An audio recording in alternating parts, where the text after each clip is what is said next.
I consider myself a romantic realist. By that, I simply mean someone who believes in the power of the imagination to elevate our lives, but also the importance of being reality oriented. Many times, I think in today's culture in particular, we think of it as almost an either or proposition. Either you are very romantic, which means you're disconnected from reality. You fall in love easily. You fall in love not with the actual person, but with the thought or the idea or the image in your mind of that person.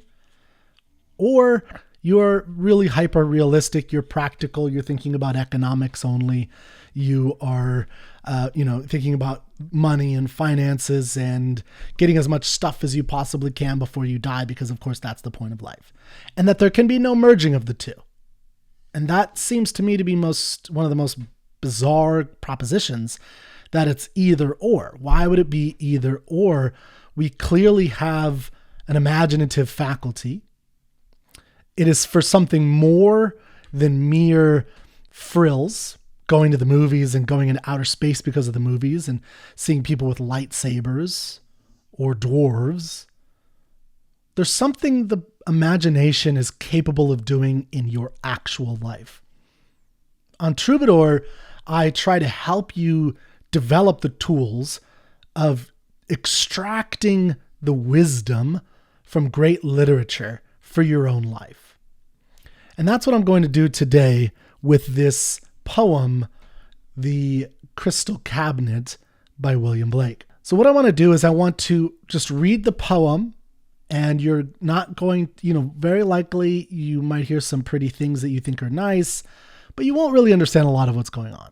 And that's okay. That's part of, the point in the sense. That's part of the experience of poetry, is the unlocking of it. It's the using of a golden key, as we'll see here in a moment, to open up and understand, but not for the sake of understanding. So there's nothing wrong with understanding for its own sake. There's a kind of pleasure, we can call this aesthetic pleasure, in the appreciation of beauty, particularly literary, artistic beauty. And that's a pleasure in and of itself, just like you can have different pleasures when you eat different and better types of food. If you have, a certain Mexican dish that you like, you go to one restaurant, it's pretty good. You go to another restaurant, it's even better. And then you go to a really nice restaurant, and it's phenomenal. It blows your socks off. And that's aesthetic, appreciation, as well as you can have different levels of appreciation, enjoyment, and things will hit you in different ways. And this is something that takes time to develop. But more than that there is something deeper, the meaning, the integrated view of the poem or the artwork or the novel, whatever it is, that you can extract, you could juice out of it and actually apply to your real life. Now I want to just start, I'm not going to tell you all the details or all the story behind it, but I want to start with a little bit of a personal story here. So, and this is very personal. So if you're uncomfortable with that, you might want to click off now because it'll make you uncomfortable. But, a while ago, I won't say exactly how long, but a while back, I had my heart broken. And I thought the mechanism within me to fall in love, to see a woman and really be moved in the way that I had always been as a romantic was killed. It was dead. I thought it was never going to come back. And then not that long ago, I met a woman that it did start coming back for. Just meeting and hanging out with her and and just any interaction with her really showed me, I started falling for her, and it showed me, oh, okay, this is coming back. It can happen. And the process of falling for this person, and I don't, I doubt anything's even going to happen. It's more just the affection that I have for her. Whether something is compatible is another question in these situations, which we're not going to focus on today. The compatibility of relationships is a whole other question and discussion, and a series of events that needs to occur, which hopefully will happen, but you never know. But that doesn't take away the affection. I think all of us have had that experience of having an affection for somebody, and maybe they won't know it, and that's okay. And that's part of life, as you go through life and especially if you're going out into the world and you're enjoying your life and you're experiencing the world, you might start developing feelings for somebody that may never actually be able to be progressed. This happens in all kinds of things in our life. We may really want to just take 5 years and just travel the world and do, whatever we want, and, just sit in Malta and go down the Amalfi Coast or whatever. And you just like travel around, go to Italy and the art museums. And hopefully you can bring that desire, that longing into reality. And that's what you should hopefully strive for. But sometimes it may not happen right now or in the way that you want. And you have, reality is a little bit more tricky sometimes. So my point is simply that we have this mechanism, and the focus I want to have on is the inner mechanism that we have of, we see something, we desire something. Let's put it in the, for me and for you, in the context of a person. And if you're, heterosexual, homosexual, that's not really important. The important thing is the affection you feel for another person, that the sight of them even kind of does something to you. What that does, how it works, how it operates, what you should do with that. Those are all important questions.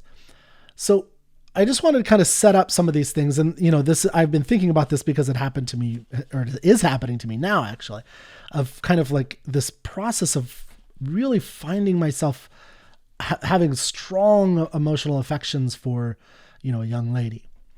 So, so I always like to explore these things through art. I think that's the best place to explore these things. You could explore them with a therapist or a friend, and those are good places too. But I think we, in our society, tend to miss out on the most beneficial and important thing, which is the exploration of yourself through art. That is one of the deepest values you can get out of art, is that art is for contemplation's sake. It gives you an image, a bauble to take and to, put into your mind and think about and see and play around with and explore and move around.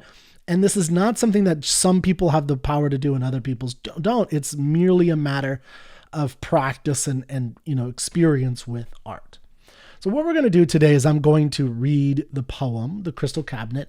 And, as you see, it's not super long, but we're going to then go through it stanza by stanza and kind of talk about some of the meanings, the tools that you can use, and the ideas that will hopefully pull out something really much more important for you, or much more, relevant to your life. And this is the realist part, is I think there's a reality to what you can experience, or not just what you can experience, but what you can learn and discover about yourself and about the world and about reality and human existence in particular. Okay, so here we go. I'm going to do a reading of The Crystal Cabinet. I'm going to go through it. If you don't understand it, that's okay. In fact, you shouldn't. It'd be weird if your first time hearing a poem, you understood it right away. Okay, here we go. The Crystal Cabinet by William Blake. The maiden caught me in the wild, where I was dancing merrily.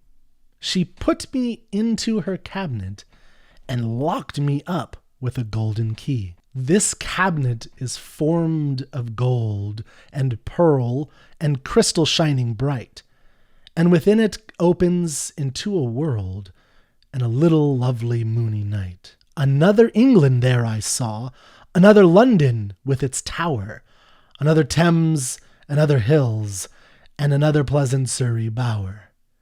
Another maiden like herself, translucent, lovely, shining clear, threefold each and the other closed. Oh, what a pleasant trembling fear. Oh, what a smile, a threefold smile filled me, that like a flame I burned. I bent to kiss the lovely maid, and found a threefold kiss returned.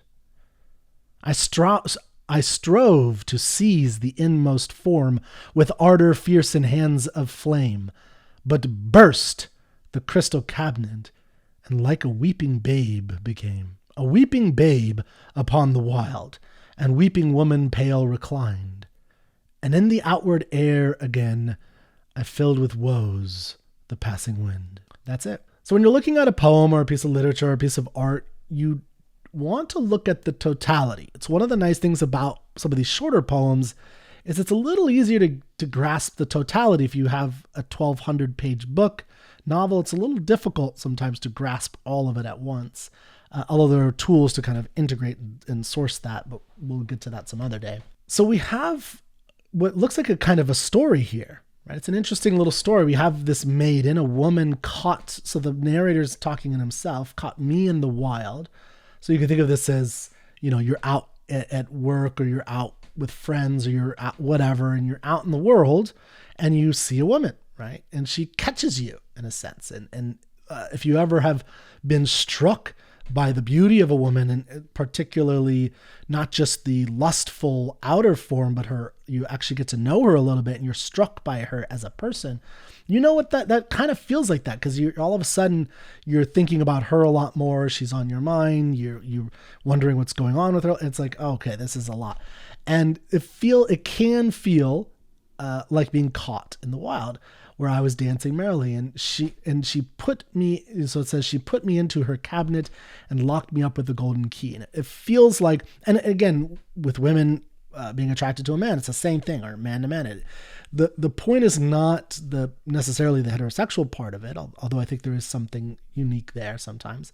But the real point there is the feeling of affection, the stronger affection that you have for somebody, the more it does kind of feel like a trap, in the sense of like you can't get out. If you really like that person, you're drawn to them.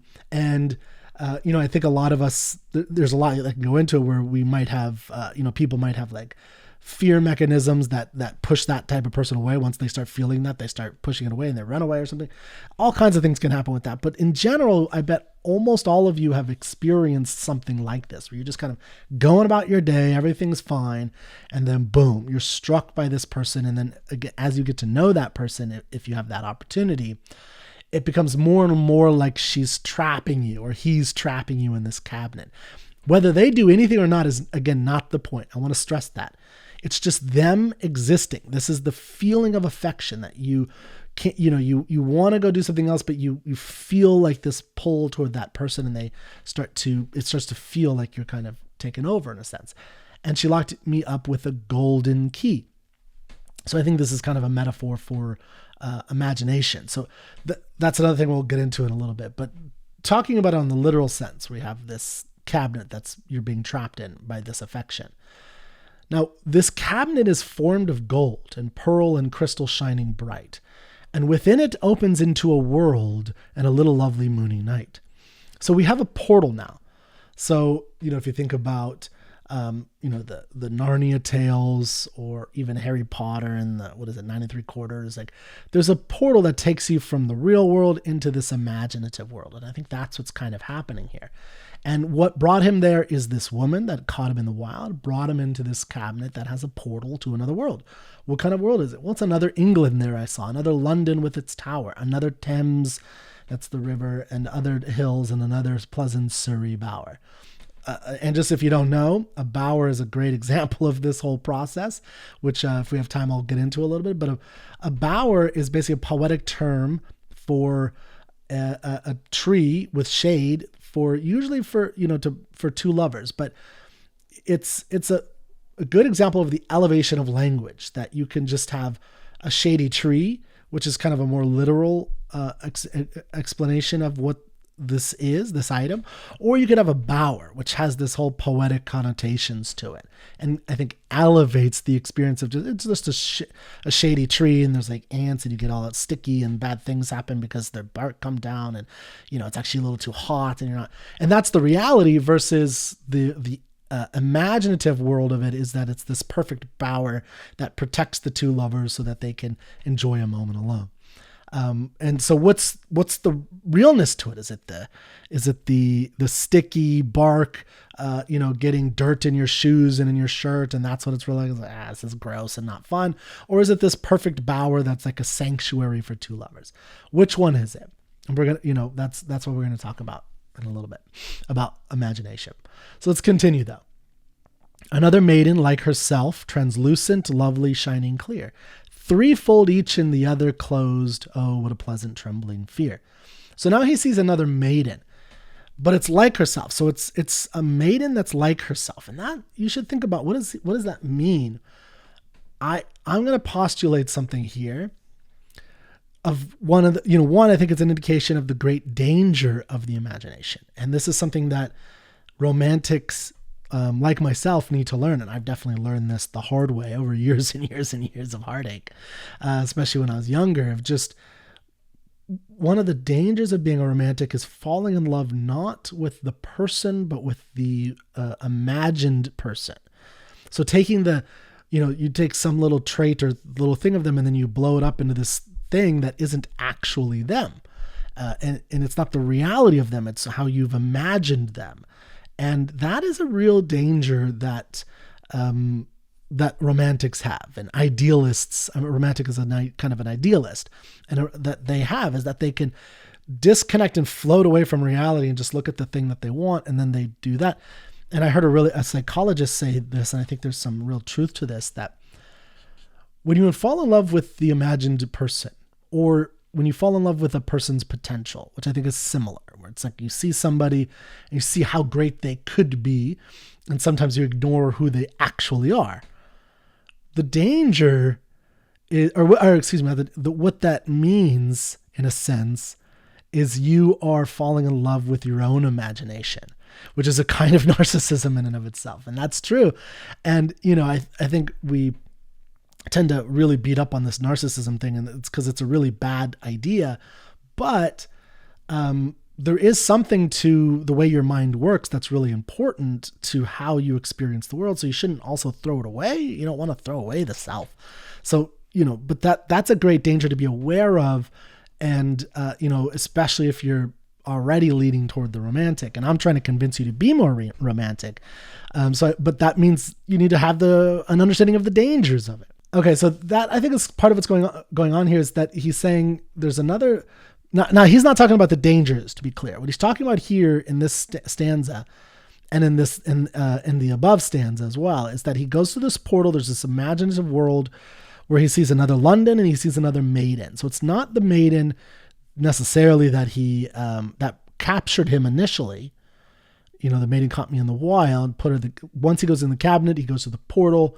There's a maiden like herself, and she's translucent, lovely, shining clear. And then there's this trembling fear.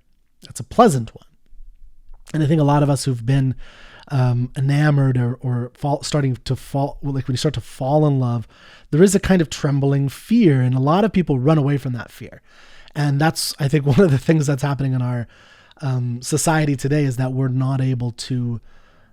We're basically all turning into cowards. We're not willing to push past the fear to actually go on the adventure with somebody. And now some people are. There are obviously people in relationships, but I think more and more there's a lot of people who aren't. And I think that's a form of cowardice. Okay, then it's going on. He says, "Oh, what a smile, a threefold smile." We'll talk about the threefold thing in a little bit, maybe. "Filled me that like a flame I burned.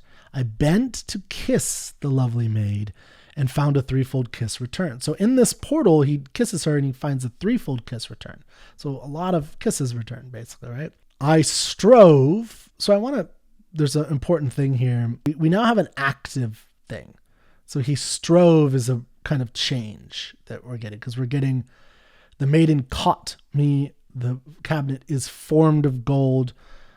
She put me. So things are happening to him, and then there's descriptions, and then he takes an action. Like there's the "I bent to kiss," and then "I strove" is a very powerful, forceful action. And "I strove to seize the inmost form with ardor fierce and hands of flame." So once he takes that action like that, what happens? "But burst the crystal cabinet, and like a weeping babe became." So he becomes like a weeping babe after he takes real action to enact his desire, in the sense, and to not just kiss her, but to seize the inmost form. And you should ask yourself, what do you think he means by that? There's something, I think, really deeper than even what I began talking about happening. "A weeping babe upon the wild, and weeping woman pale reclined. And in the outward air again I filled with woes the passing wind." So he becomes a babe and becomes a baby, a weeping baby, an infant in the wild. It's almost like he's being born now that this event has occurred. It's almost like he comes out of the portal into the real world weeping, and then there's a weeping woman, pale, reclined, almost like a pregnant woman. It's an interesting, an interesting experience here. It's like, okay, who is this? I don't think it's the maiden from earlier. It's a weeping woman, pale. And in the outward air again, I filled with woes, the passing one. So it's almost, like there's a kind of, in this poet's mind, William Blake, who I do think he did believe in the universality of the soul, that the soul has existed before the body, that it's almost like it comes into existence as you go through this portal, and it's caught by something magical about being caught by the maiden as you're dancing. Maybe that's the father or something. But let's pick on another last thing that I want to extract for you to help you get something out of this. What I think is going on in this poem that is unique and interesting and important for us to contemplate, whether you agree with it or not, is different. And that is this idea of the mechanism of the imagination. The romantic imagination is what I've been focusing on. So as I've been saying, you have this woman who's captured you, but captured the poet. But what the poet is actually emphasizing here is that she puts him into this cabinet. And I think the cabinet can be a metaphor. It seems pretty clear to me that this is a metaphor of you move from this out in the world, you're getting caught in the wild and put in this cabinet. And that is the mind, the imaginative romantic, or just the imaginative mind. That's what the cabinet is. Really, it's your overall inner soul consciousness, but that's what the cabinet is. And that's where you live. You live in your mind. You're constantly thinking, feeling, emoting. Whether you bring that into words or not is a different story. And you're locked in with this golden key. Now, what the golden key might be, it might even be better as I'm saying this, that the cabinet is more like your overall mind and your inner self. And the golden key, because that's what unlocks the cabinet, gets you in and out into the real world. That's probably the imagination. So that's what I'm going to say now as I'm thinking through this myself, is the cabinet is your inner self. It's your mind, your consciousness. It's the inner world of yourself. The golden key is the mechanism, the metaphor thing that unlocks the mind and interacts with the world. And then how that occurs is, going to be different for every person, of course. Now, the cabinet he's talking about is formed of gold and pearl and crystal shining bright. So he does a good job of, you can kind of almost picture a cabinet, the Indian in the cabinet, if you guys know that, or the Indian in the cupboard, if you know that one. And within it opens into a world in a little lovely moony night. And so again, this is that portal. So now we have that portal, and then you see a different world, and you see this kind of, this maiden who's probably the maiden from earlier, but but slightly different. Now I want to talk about this striving to seize the inmost form with ardor, fierce, with desire, with longing, with the powerful, passionate emotion, fierce and hands of flame, right? So he's trying to grab on to whatever this thing is that he's, feeling powerfully. And I said I'd get back to this, the threefold smile. I think he's basically saying threefold to, a couple times actually, to emphasize or to kind of evoke probably a Christian, but really I'm going to abstract it to a divine.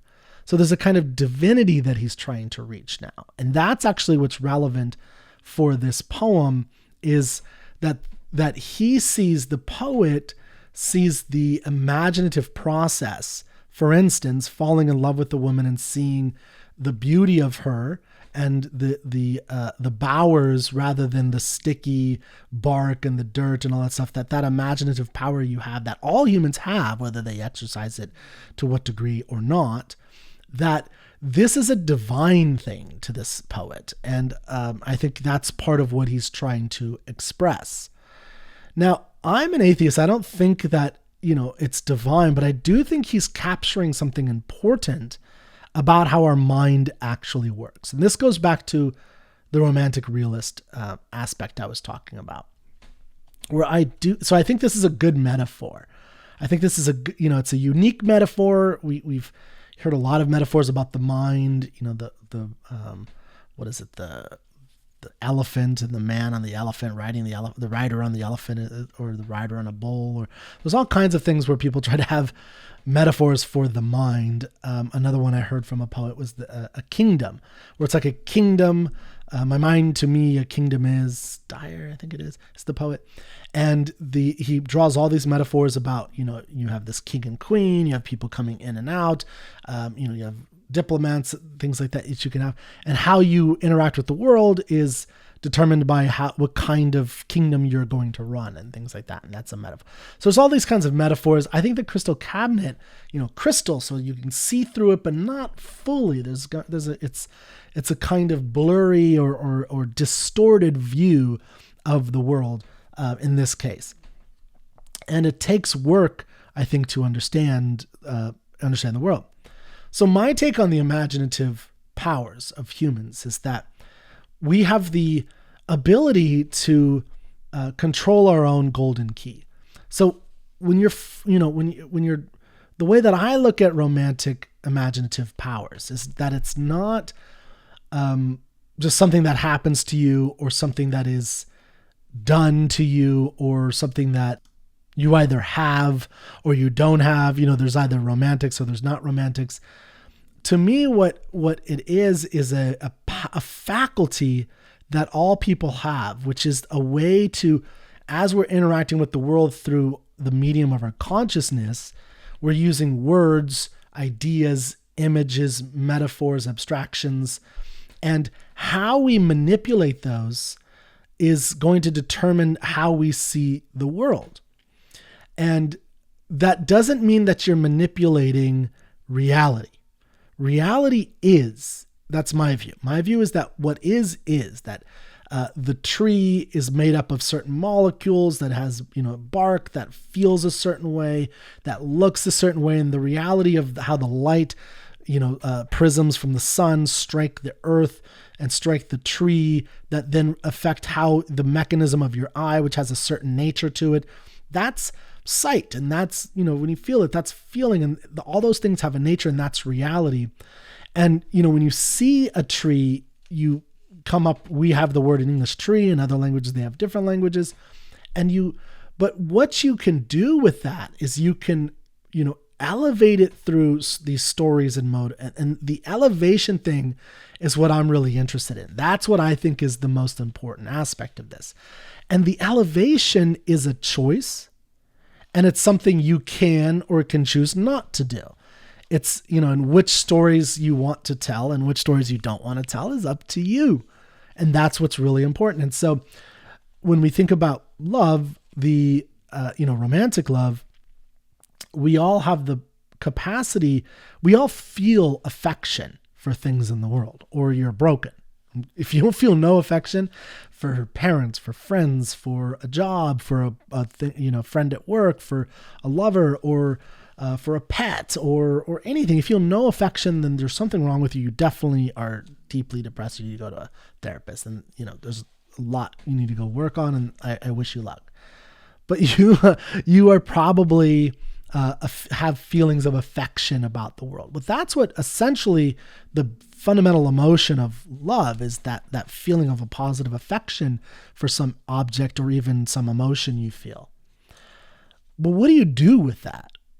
Right? That's the human element. And every culture has different instincts or different stories and images and methods and behaviors that they push down on you. Living in a modern world means that we have the ability to choose these different things, that we have the ability to choose which stories and metaphors we like versus others, which ones do we want to pursue or not. But that takes a certain kind of high level movement in the way that you think about the world. And that is the power of the imagination, is the ability to, or the power of the mind over the imagination, is one way to, I think, maybe to put it. Now, my point in a sense is that what you have with this poem is a particular metaphor for seeing how your imaginative process, particularly with love, might feel like. So one, we have a visionary experience that is transformative.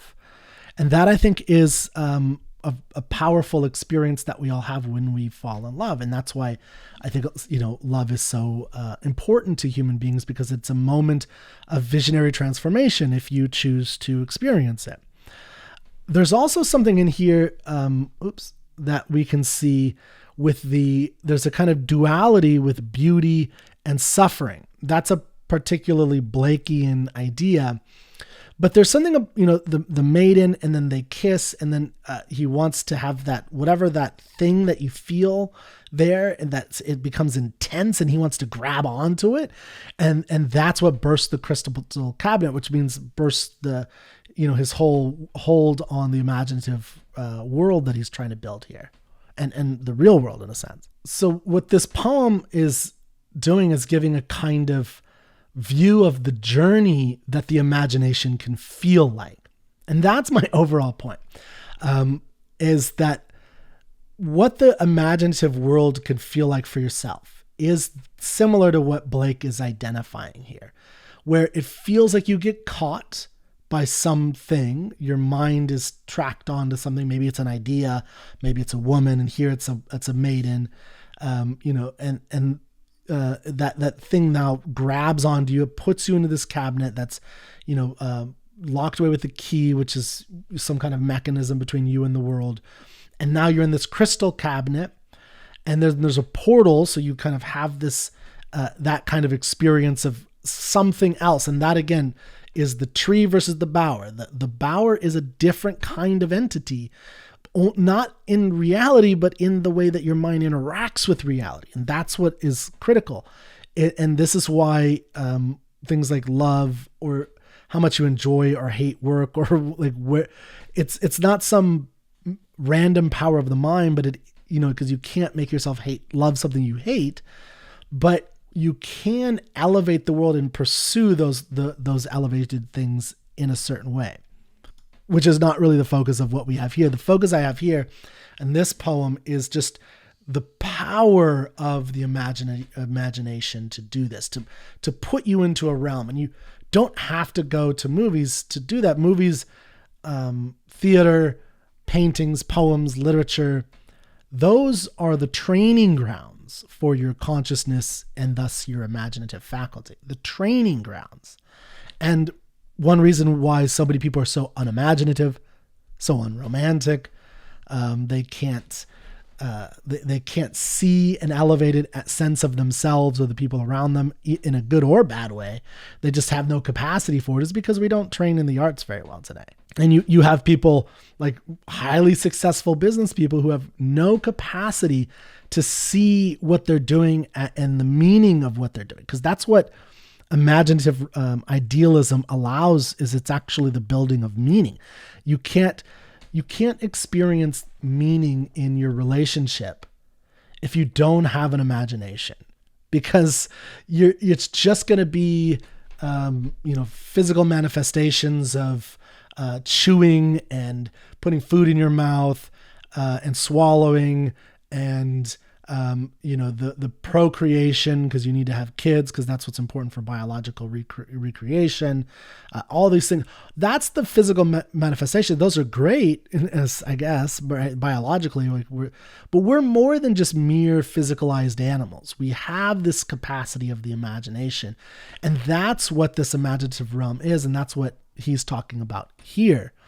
And so what we're seeing in these different things is Blake's vision of how this all works together. Now, there's a lot to be said about the imagination, and I try to explore this a lot in other works, other poems. So I hope you'll follow me at troubadour.studio. I think that the reading of the literary canon is really useful in the Western, but the world literary canon of the great works of literary art through all of history is really useful in the development and training of your mind. And it's what will allow you to find and enjoy meaningful relationships, because the glue that keeps a good romantic relationship together in an enjoyable happy way. So two people could definitely cohabitate miserably, which I think is basically all modern marriages. But to have the meaning, you need the romance and you need the imagination. I don't think you could do it without that. You're just cohabitating and you're just not even friends with benefits. Even friends with benefits is more romantic than just cohabitating with somebody because you need the tax benefits, which I think a lot of people actually do think of it that way in some regard. Or your work is, you should pursue a work that is meaningful to you, and how you do that and how high you can reach is going to be different for each person. Same thing with romantic love. You're not going to be able to reach, the greatest, most powerful, beautiful woman on the planet, unless you're one of the more, beautiful, powerful men on the planet, right?